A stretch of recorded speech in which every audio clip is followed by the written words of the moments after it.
Well, thank you, Gregory, for that introduction.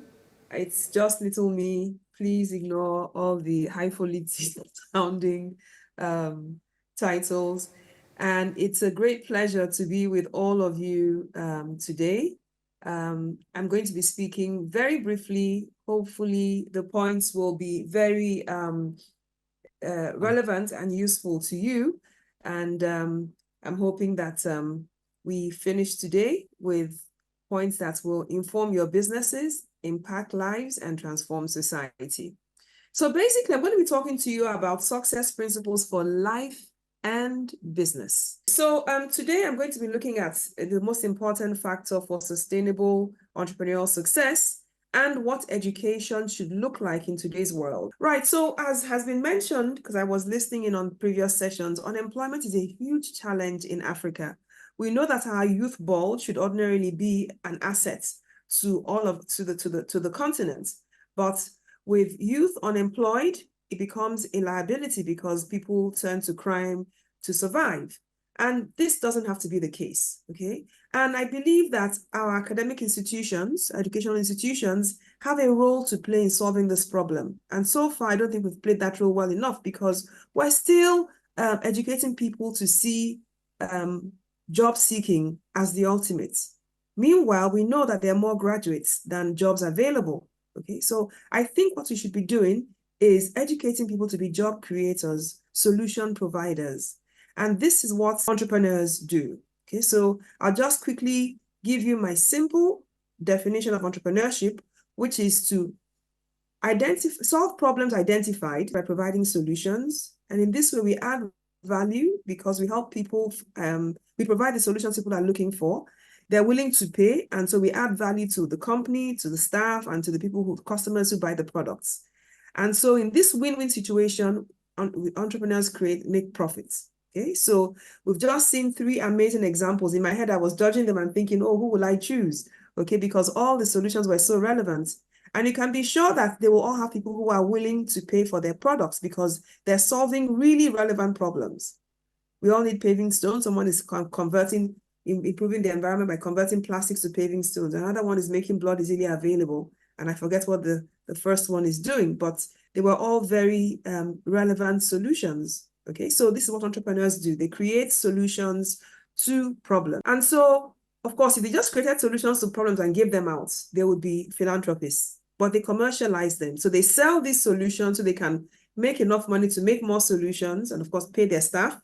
And they don't just make the solutions and think that's it, because things can be improved continuously. If you provide a solution and you're not continuously improving, competition will come in with a better version of what you have provided, and they will take your customers from you. So entrepreneurs have a mindset of continuous improvements, and they find solutions to societal problems. And this is why they are usually referred to as the engines of economic growth, because they're constantly making it possible for us to find, like Henry Ford did that in America when he was in his time. Most people were on horse carriages, and only the ultra rich were driving cars. But he decided to find a way to make cars less expensive and came up with the assembly line process, made cars more affordable. And because people were now people were able to buy cars, roads were built, petrol stations were created, the tire making industry and the repair industry was created. So you can see that entrepreneurs, through their actions, transform society.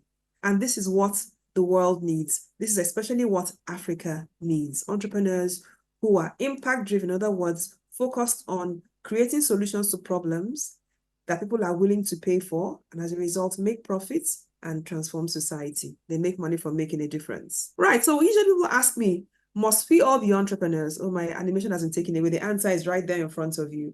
And the answer is no, but we all need to have an entrepreneurial mindset. Because even if you're in paid employment, if you don't have a mindset of continuous improvement, you're going to find yourself out of work in no time at all, because very soon you become a relic. Okay? None of us are using the dial phones we used to use when we were children. We're all now using not just digital phones, but mobile phones. And even the mobile phone industry, we've seen us go from, the simple phones to smartphones, and we've seen even in the smartphone industry, we've seen evolutions from the BlackBerry to the iPhone. Okay, we now have the Android phones, but BlackBerry is gone. At some point, it was as though if you didn't have a BlackBerry, you want somebody. But today, nobody's carrying the BlackBerry. So continuous improvements is the name of the game, and that's the entrepreneurial mindset. So whether you're starting a business, which is being an entrepreneur, well, okay, starting a business based on a solution you're providing, which is being an entrepreneur, or you're engaged in paid employment, you need that entrepreneurial mindset so that you remain relevant and you make a difference, you make an impact, okay? The second question people always ask is, are entrepreneurs born or made? And the answer is very simple. Entrepreneurs are made. No matter what each person's temperament is, you're going to find that we are socialized into certain ways of being. Some people say, oh no, I can never run a business. I've had students in my MBA class who tell me, I've never thought of being an entrepreneur. I don't want to be an entrepreneur. And guess what? At the end of the semester, they are entrepreneurs. And to date, they are entrepreneurs. Okay, so it's really a question of what you understand entrepreneurship to be. We've got to demystify that term, especially as all Africans were entrepreneurial in pre-colonial times. But now we've been socialized into believing that the best path to take is to go to school and apply for a job. Okay, so we've got to rethink what we're doing. Right, so the question now becomes, who or what is the most important ingredient for entrepreneurial success?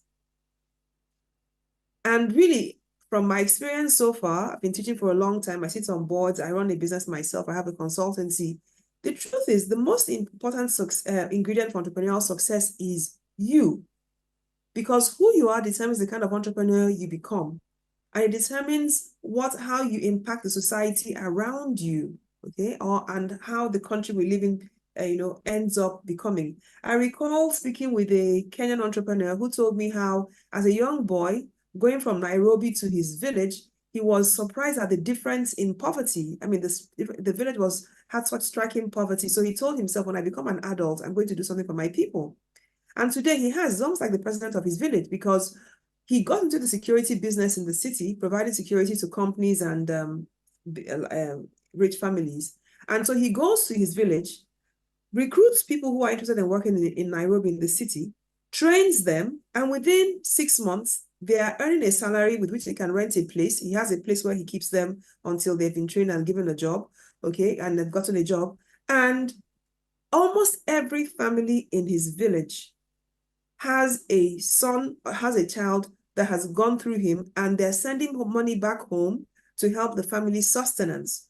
So he has transformed the life in his village through this, business model that he has, taking people from the village, training them as security personnel, getting them jobs in companies, and establishing them in the cities. So yes, entrepreneurs transform societies, not politicians, as someone rightly said. So if we want to transform Africa, we have to see how we can develop more impact-driven entrepreneurs. The reason why you are the most important ingredient is because who you are determines what you do, how you do it, the impact you make, and how much profit you end up making.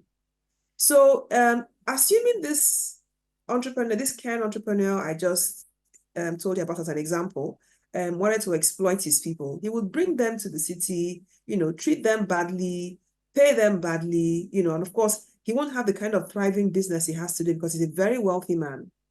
And he won't have the kind of respect he has in his village today because they respect him a lot, because he actually looks after the people, grooms them, shows them how to, dress properly, teaches them personal hygiene, trains them to be security men before they get these jobs. And he does, like some companies, what they do is they charge a lot of money to the clients and pay peanuts to these workers. No, but he pays them well.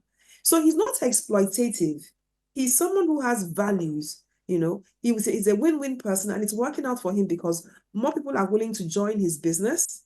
And the more people who join his business, the more people he can serve in the cities, and the more respect he has at home, because the news coming from those he has taken to the cities is positive.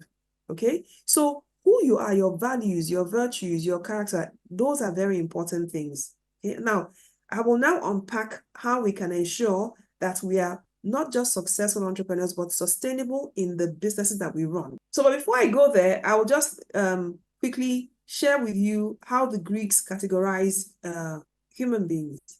So they say that the Greeks categorize human beings in three ways: the idiots, the tribesmen, and the citizen. And they said the citizens, the idiots are those who are self-centered, who only care about themselves. They have no boundaries in terms of how they treat people. They cheat, they steal at every opportunity, and are generally indisciplined, and they make terrible leaders. Now, if I'm to think about a publicly known leader like that, I'm not making any judgments, but this is what is out there in public. And this fits, what we heard about, Idi Amin. I don't know if it's true, but anyway. Now, the tribesman is the one who only sees everything from the perspective of tribe. And in this case, tribe is not just ethnicity, it's also religion, race, or social class. And so these sort of people only believe in you if you belong to their tribe. So if you're not from my church or mosque, I don't recognize you. If you're not from my tribe or from my race or from my social class, I don't think that you can do anything good. Okay, so these also make terrible leaders because they alienate those who are not from their tribe. And another public example of this sort of leader was Hitler, who believed that everybody else should be exterminated except those who are his tribe from his country. So again, public information. Now, the third category are known as citizens, and these are those who care about others. They seek societal transformation. They do things the right way. They're compassionate. They promote projects that benefit everyone. They respect laws even when no one is watching. Okay, so I dare say that the entrepreneurs who have presented today are a perfect example of, citizens, because they're all solving pertinent problems in their communities. Now, these make great leaders. And another public example of such a leader is Nelson Mandela, who came out of apartheid, but was still preaching peace, unity, and collaboration. And this is really the kind of mindset we need to heal our wounded world. Okay, so again, going back to what we said before, who you are determines how you run your business. Now, the interesting thing is that all of us have a bit of this in us, the idiot, the tribesman, and the citizen. However, we should all be striving to make sure that the citizen dimension of us becomes dominant over the selfish idiot or tribesman, traits that we can all have. Okay. So as an entrepreneur, it's really important that we strive to be citizens, because you are going to be working with people. When you start, you are producing your solution, product, or service. But the minute more people begin to patronize your business, you're not going to be able to cope alone. You're going to need to bring people to work with you. And if you're not a good leader who believes in fairness, you're not going to inspire their commitments or good service from them. So it's really important that we look after we're intentional about who we are becoming, or who we are, or who we want to become. Right. So there are three types of entrepreneurs that we can be. So there's the first category, who are known as the necessity-driven entrepreneurs. These entrepreneurs just seek survival. I need to survive, so what do I do to make money? And they don't really contribute much to the economy because they remain at the subsistence level. Now, we can start like this, okay? But then we can move, then we grow. Now, when we become bigger, we can either become opportunity-driven entrepreneurs or impact-driven entrepreneurs. Now, who are the opportunity-driven entrepreneurs? Typically, their main objective is to increase personal wealth at any cost. They're usually solely profit-driven. They see problems as a responsibility of government or the NGOs, and they do not contribute much to society. I mean, they could even contribute negatively. They don't mind selling, drugs, as long as they make money, and even if other lives are being destroyed, So it's all about personal wealth, and that's it, at any cost. Or we can be impact-driven entrepreneurs. These entrepreneurs see business as a means to transform society. They're both success and mission-driven or purpose-driven. And they want to solve, they solve problems and make a significant contribution to the economy. So I gave you the example of Henry Ford, who could have just continued, doing his own thing, but says, no, why should only the wealthiest people be able to drive cars? I want ordinary people to be able to drive cars. And so he got down to thinking about how he could bring down the cost, and as a result, changed the way the entire society moved from one point to another. Okay, so this is it. Impact-driven entrepreneurs are concerned about the problems in their environment and create solutions. And guess what? They end up having more wealth than even the opportunity-driven entrepreneurs, because they enjoy the patronage of those who are looking for solutions to their problems. Now, these are the kind of entrepreneurs we want to be. These are the kind of entrepreneurs who have just been showcased, and these are the type of entrepreneurs that the world needs.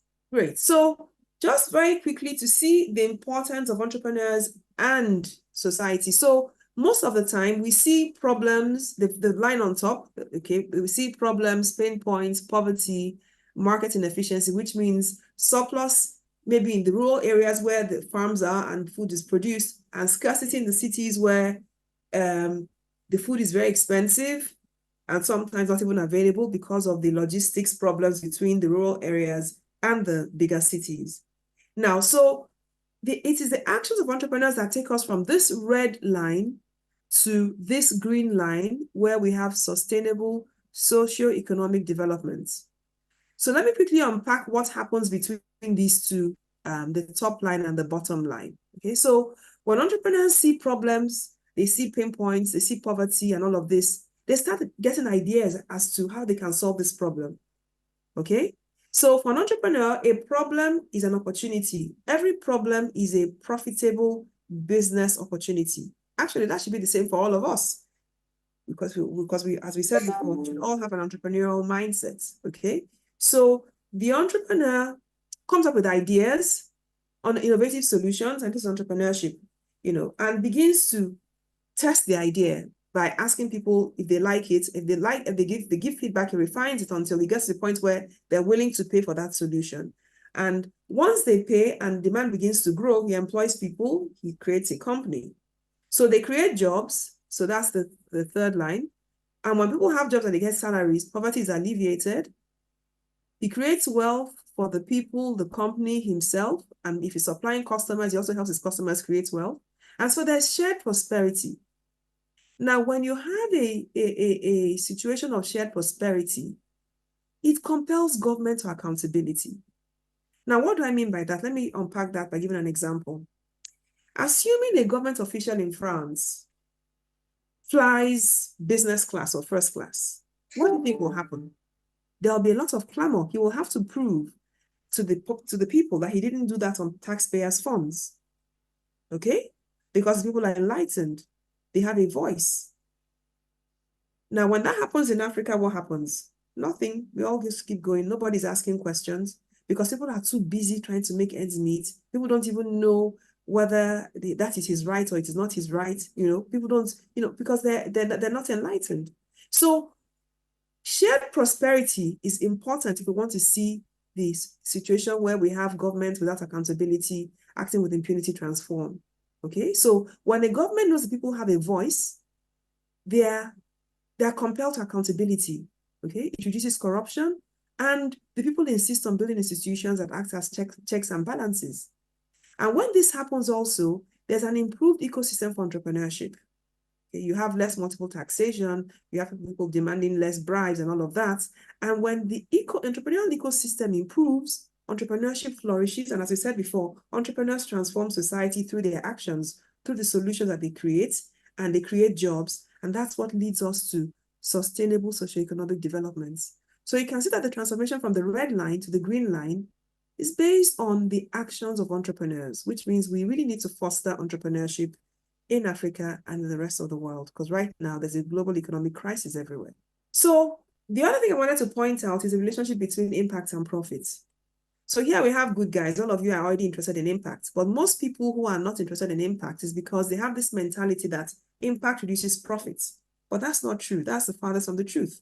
Research has shown that the most impact-driven companies, and that companies that are impact-driven are actually much more profitable than companies that are not impact-driven. Okay? And that's because impact-driven entrepreneurs actually create relevant solutions that people are willing to pay for, and once those solutions are relevant to, the more people need those solutions, the more money they make. And so they make money from making a difference. So there is a direct relationship between impact and profits. So think about it. All those who need blood are going to go to those companies that produce blood, and to the hospitals that usually have blood because of the app that you have created. Those who are building, will definitely want to buy your paving stones because they need to pave the compound, they need the bricks to build or whatever, but they definitely will patronize you. Maybe the limit will just be the capacity you have to produce, not the demand, because the demand will definitely be there. So keep this in mind. In fact, the most important reason why people either fail or succeed in business is if they start a business thinking about solving a problem or just making money for themselves. If you're trying to solve a problem that affects many people, you end up making a lot of money for yourself because those people who are affected will be willing to pay. Having established the impact-driven mindset that is required for entrepreneurial success, I will just touch on very quickly the importance of soft issues. Because many times when we talk about entrepreneurship, we focus on marketing, branding, operations, financial strategy. Those things are good, but guess what? They will not work if your culture is not right.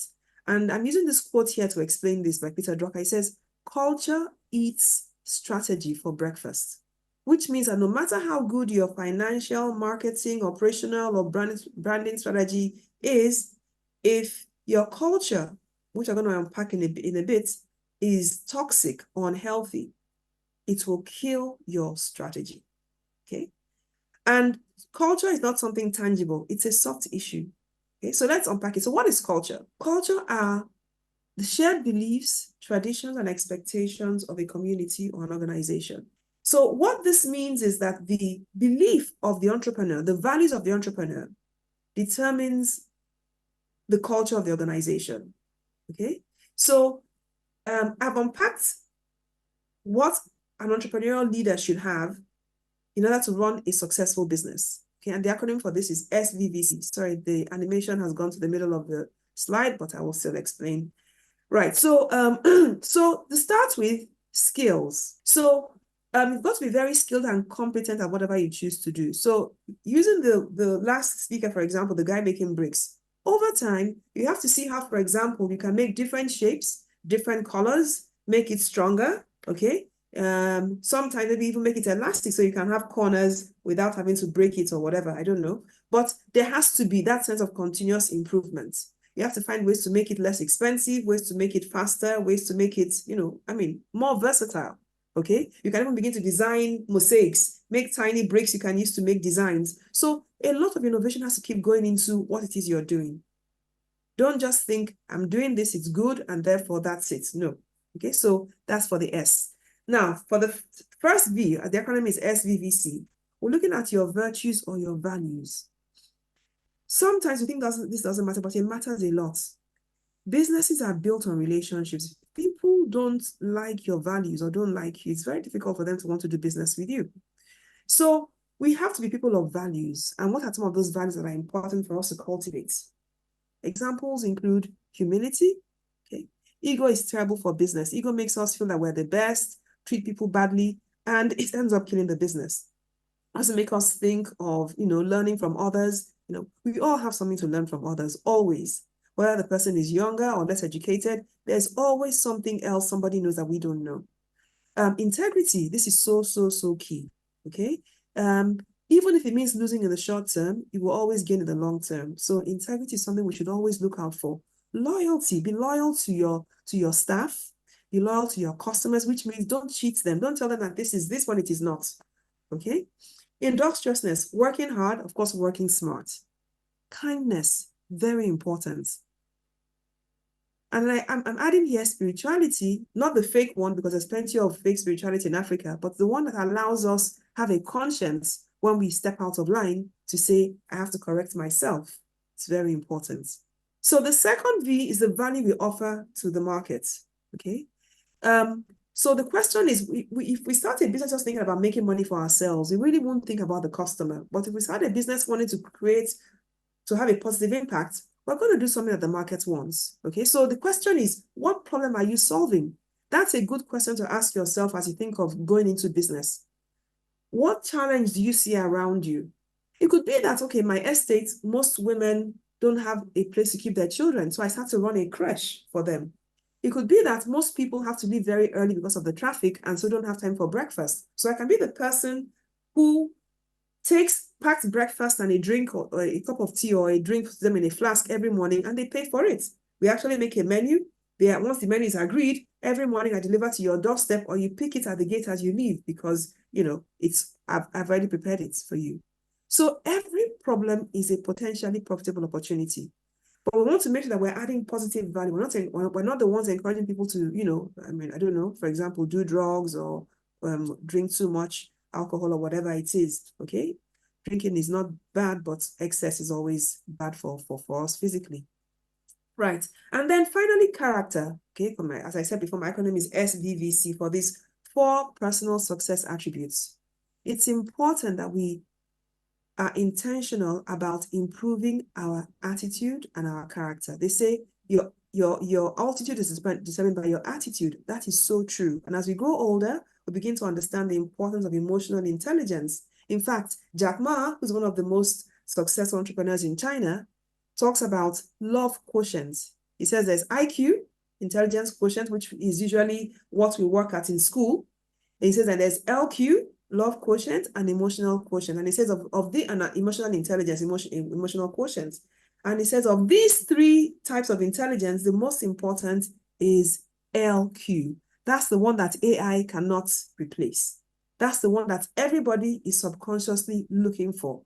Okay, so as an entrepreneur who is leading a team, you must have that LQ so that people are inspired to be committed to working for you, people are willing to put their best into the jobs because they know that you care for them, you love them, and you will be fair to them. Okay, so these are the 4 things I'd like all of you to think about as you go into entrepreneurship, because you will be leaders inevitably, because you're going to keep employing people as the demand for your goods grow to grow your production capacity. Right, so just unpacking briefly more. And when I say spirituality, what am I referring to? Self-awareness. Who am I? And what am I here for? Who do I want to be? Okay. Who do I want to be? And really, we can't transform ourselves. We need help. So that's where it comes in. Okay. Now, values. What are those things I will do? What are those things I must not do? Don't wait for the challenge to come before you decide that you must never kill anybody. You must never cheat anybody. These are principles you want to adhere to so that when the temptation comes, you can even make it your, company value statement so that everybody knows it. And even when the temptation comes, you realize that, okay, all my staff have been trained to do this. Therefore, I can't do it even if I'm tempted to do it, Now, what virtues am I cultivating? Okay, what boundaries am I setting for morality, for, kindness, all the things we spoke about in the previous slide? What are my priorities? Spirituality, family, work, or money, friends? So what's the order? Am I putting money first? Am I putting my friends first? Am I putting God first? Am I putting my family first? So all those things have to be thought through, because it helps us have a balance. Somebody once said money has a bad spirit and it can destroy you. And, when you look at the way many superstars and wealthy people have ended up, you realize it is true. So we've got to be intentional to have a balance, a self-awareness kind of balance that helps us be in control in the right way. Okay, so what are the things I need to change about myself? Do I need to listen more? Do I need to control my temper? Do I need to stop showing off? Do I undermine networking? Because it's very important for everybody to network positively in terms of how do I help you and how can you help me? Not just how can you help me. Right, and then, as I said before, competence. What gift do I have? How am I cultivating it? How am I developing it? Okay, and am I actively seeking to improve on my knowledge? Okay, so those are some of the questions we can ask ourselves to achieve those 4 qualities we spoke about in the previous slide. Okay, so now finally, I'm going to end with just looking at, well, there's a few pictures I'd like to show you, but just to comment on the curriculum review that I believe is required to deliver on the impact-driven entrepreneurs that we need for national transformation. Okay, we have spoken about the fact that we need to develop entrepreneurs to curb the unemployment challenge. However, the current curriculum we have is developing job seekers, not job creators. So the first thing we need to do is to have a mind reset. We develop curriculum that provides a mind reset that emphasizes job creation over job seeking, so that we transform our students into business leaders. And if you look at our indigenous traditional ways of training people, when people go through apprenticeship, at the end of the apprenticeship period, they become business leaders. So the African and indigenous entrepreneurship system already has a way of replicating business leadership, training people to be successful entrepreneurs. So I think we need to bring that into the formal educational system, so that we change the mind, we have a mind reset that, yes, somebody's saying that it's bad to get a job. That's not a bad idea. But even while you're in a job, if you have the mindset of an apprentice who is learning the ropes so that I can do it later on, maybe a different, dimension that is being ignored in your current job, it's not a bad idea, rather than be vulnerable to, downsizing, right sizing, or whatever it is, which has happened in the last couple of, in the last decade it's been done by even the most secure companies, so you're less vulnerable and you have a more secure way to, earn a living and chart your future. The next thing I think that the educational system needs to do, the curriculum needs to do, is to help people understand the principles of success in life and business. We already spoke about this, SVVC, competence, skills, values, virtues, character. Okay. And then finally, to be impact driven. Okay. So in the 70s, Milton Friedman told all of us that, look, human beings are selfish, zero-sum game, seek for yourself, everybody else, too bad for them. And unfortunately, we've taken on that dimension. Again, we need to unlearn that and understand that we can actually make money for making a difference. A win-win approach is always more sustainable and leads to shared prosperity and a better world. So these are three important dimensions that I think that the curriculum needs to address if we want to develop people who will create a better future, a more sustainable and peaceful future for the world. Right. So if we look at what's going on today, I always like to bring a slice of reality into what I'm saying. We find that we have what may look like problems. So there's inflation globally, which means, which is not very good news for Africa in the sense that we import a lot of the things that we use, which means that everything we import is going to be more expensive. And then with our devalued currencies, it means that the things will be doubly expensive, even more expensive, because now we require more dollars for each unit of our currencies.